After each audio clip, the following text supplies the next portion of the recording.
Nuclear reactions जिसके 2 प्रकार nuclear fusion और न्यूक्लियर फिज़न। न्यूक्लियर फिज़न की बात करें तो एक ऐसा न्यूक्लियर का रिएक्शन जहाँ पर बड़ा एटॉमिक न्यूक्लियाई छोटे एटॉमिक न्यूक्लियाई में टूट जाता है। अगर इसको एक एग्ज़ाम्पल के द्वारा समझें तो अगर हम न्यूट्रॉन के बम्बार्डमेंट कराते हैं यूरेनियम -235 पर तो यहाँ पर बेरियम और क्रिप्टन का निर्माण किया जाता है। साथ ही साथ ट्रेमेंडस amount of nuclear energy release होता है जिसे हम न्यूक्लियर फिज़न रिएक्शन की प्रक्रिया के नाम से जानते हैं। वहीं अगर बात करें न्यूक्लियर फ्यूज़न रिएक्शन की तो यहाँ पर हाइड्रोजन के 2 आइसोटोप्स ड्यूटेरियम और ट्राइटेरियम जब न्यूट्रॉन के बम्बार्डमेंट इन पर किए जाते हैं तो यहाँ पर हीलियम का निर्माण होता है। साथ ही साथ ट्रेमेंडस अमाउंट ऑफ एनर्जी रिलीज़ होता है। बात करें कि फ्यूज़न कितना खतरनाक हो सकता है फिजन के रिस्पेक्ट में तो ये 3 से 4 गुना ज़्यादा एनर्जी प्रोड्यूस करता है फिजन के रिस्पेक्ट में।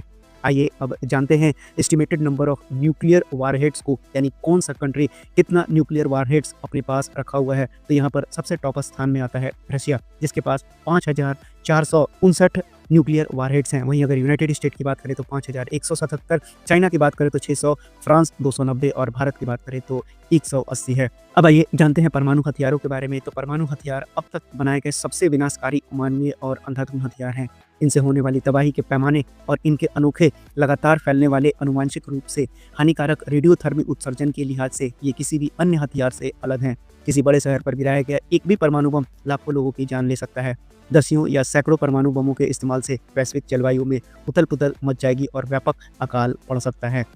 अब आइए जानते हैं कि परमाणु से संबंधित कौन-कौन से ट्रीटीज़ उपलब्ध हैं। तो परमाणु हथियारों के अप्रसार पर संधि यानी कि एनपीटी 1970 में लागू एनपीटी का उद्देश्य परमाणु हथियारों के प्रसार को रोकना और निरस्त्रीकरण को बढ़ावा देना था।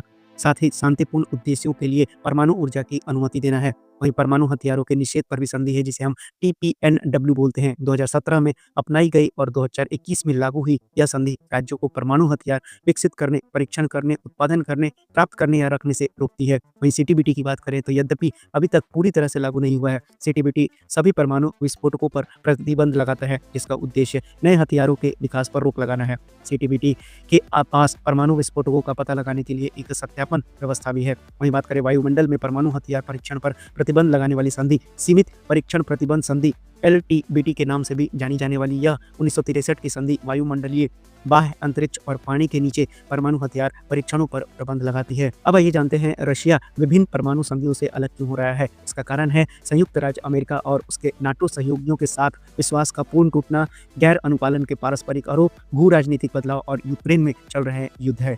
अब आइए जानते हैं कुछ ट्रीटीज़ के बारे में जो यूनाइटेड स्टेट ऑफ अमेरिका और रशिया से संबंधित है, जहां पर दोनों अपने आप को अब यहां से पीछे खींच रहे हैं।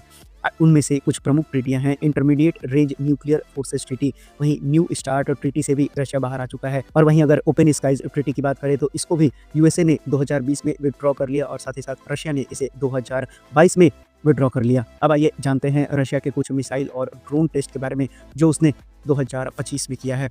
अब इस टेस्ट में देखें तो उसने ब्योर वेस्टरिक जो कि एक न्यूक्लियर पावर्ड मिसाइल है, क्रूज मिसाइल, जिसको कि इसने टेस्ट किया है। साथ ही साथ इसने nuclear powered Poseidon unmanned water vehicle को भी टेस्ट किया है। अब देखते हैं यूनाइटेड स्टेट के द्वारा रशिया पर लगाए गए बैन कौन-कौन से हैं। तो अगर ऊर्जा क्षेत्र और वित्तीय संसाधन के हिसाब से देखें तो मार्च 2022 में रूसी कच्चे तेल, पेट्रोलियम उत्पादों, तरलीकृत प्राकृतिक गैस यानी एलएनजी, कोयला और कोयला उत्पादों के आयात पर पूर्ण अमेरिकी प्रतिबंध लागू किया गया था। अक्टूबर 2025 में नए प्रतिबंधों ने रोसनेफ्ट और लुकोइल पर पूर्ण प्रतिबंध लगा दिया गया जिसका उद्देश्य युद्ध प्रयासों के लिए रूस के तेल राजस्व को कम करना था। वहीं वित्तीय संस्थान को देखें तो अमेरिका ने प्रमुख रूसी बैंकों की संपत्तियों को फ्रीज कर दिया है और कुछ को स्विफ्ट अंतर्राष्ट्रीय भुगतान प्रणाली से बाहर कर दिया गया है। प्रतिबंधों में रूस का केंद्रीय बैंक, राष्ट्रीय धन कोष और वित्त मंत्रालय भी शामिल है। द्वितीय प्रतिबंधक उन गैर अमेरिकी वित्तीय संस्थानों पर भी लागू किए जा सकते हैं जो रूस के सैन्य औद्योगिक आधार के साथ लेन देन करते हैं। अब इतने सारे सैंक्शंस और इतनी सारी ट्रीटीज से बाहर निकलने के बाद रशिया अब अपने अलग रास्ते पर है और अमेरिका भी अब उनको देखते हुए फॉलो करने की कोशिश कर रहा है। आइए देखते हैं न्यूज़ इन ट्रांजैक्शन क्या है। तो अमेरिकी राष्ट्रपति डोनाल्ड ट्रंप की हालिया घोषणाओं से परमाणु परीक्षण पुनः शुरू करने की योजना का संकेत मिलता है जिससे वैश्विक परमाणु परीक्षण प्रतिबंध व्यवस्था में संभावित रूप से अस्थिरता पैदा हो सकता है।